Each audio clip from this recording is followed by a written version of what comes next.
وها هي قد أقبلت من الشام، فألقت بنفسها على قبر أخيها، وهاجت بها الذكريات التي قضتها مع الحسين عليه السلام، وأخذت تشم تراب القبر باكية ناحبة صارخة نادبة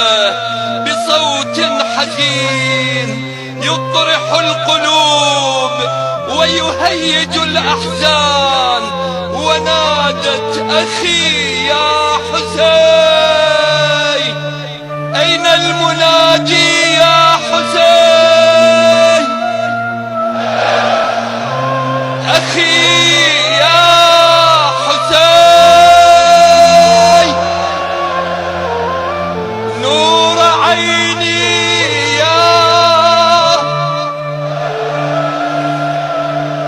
يا ابن أمي،